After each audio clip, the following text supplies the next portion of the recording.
Welcome back to another episode of Talking Through the Strength in Our Scars by Bianca Sparacino. Today's quote is a pretty famous one that I have seen on Pinterest multiple times. It's found on page 82, and this is what it says. Some of the kindest souls I know have lived in a world that was not so kind to them. Some of the best human beings I know have been through so much at the hands of others, and they still love deeply, they still care. Sometimes it's the people who have been hurt the most who refuse to be hardened in this world because they would never want to make another person feel the same way they have felt. If that isn't something to be in awe of, I don't know what is.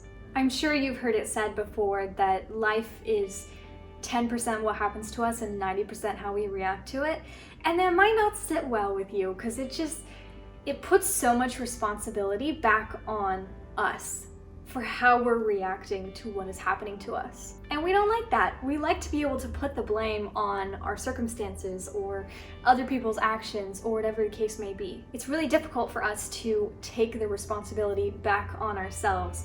We don't like that. But having been through some pretty difficult things myself, I can really see how this is true. We do have this choice that is presented to us after these kinds of things happen of, are we going to let this pain, this hurt, this betrayal, whatever it is, turn us into a distrustful, fearful, bitter, angry person, even if it's just on the inside. Like, we might still seem fine on the outside, but inside we're holding on to all of those negative emotions. Or are we going to let those experiences strengthen our resolve to be good people that don't bring that kind of pain to other people? And that is a hard decision to make. It is so much easier said than done to choose to be the bigger person and not let that pain turn you into someone you don't want to be. So how do we go about choosing to be that person who chooses not to let those negative experiences turn them into someone they don't want to be? First of all, I would say that it is not meaning that you should just push down all the negative emotions that you feel. It's not whether or not you feel these negative emotions, it's what you do with them and how you handle them, how you feel them. For me, I had a couple of really hard years processing through what had happened to me and all those negative emotions surrounding it. And it was really bad. And I was really angry and really sad for a long time.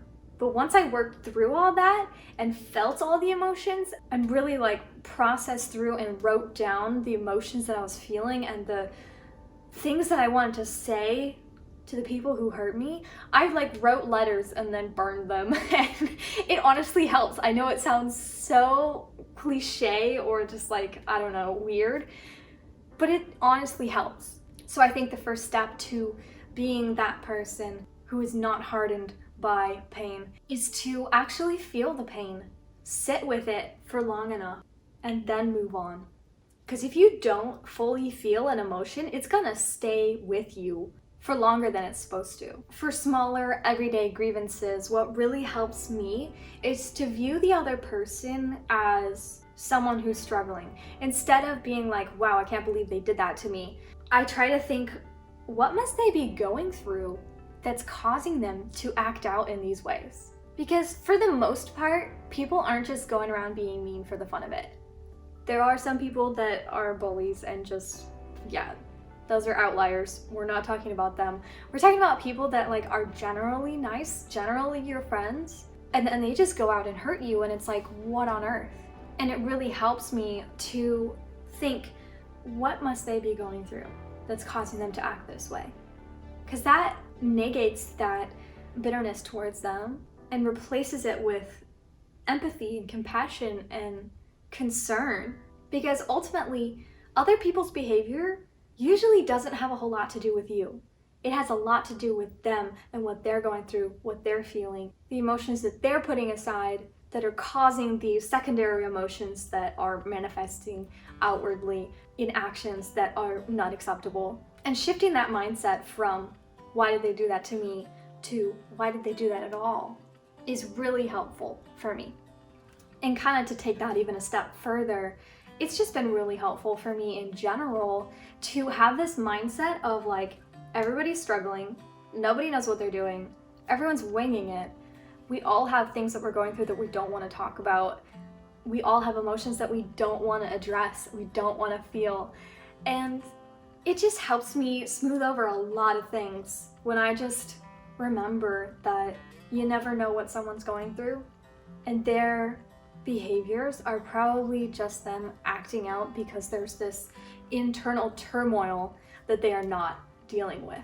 So if you have been deeply hurt and you're struggling with this bitterness, this anger, this profound sadness, please, please, please feel those emotions and process through them. Go to counseling. I had to go to counseling for a while. Journal down your thoughts about it, how you feel about it. Just get it all out, because only by getting it out can you then release it and be able to move on. Thank you so much for watching. I hope this was helpful. If you like these videos and you want me to keep going through this book, please comment down below. And of course, if there are any other topics that you're interested in, feel free to let me know those as well.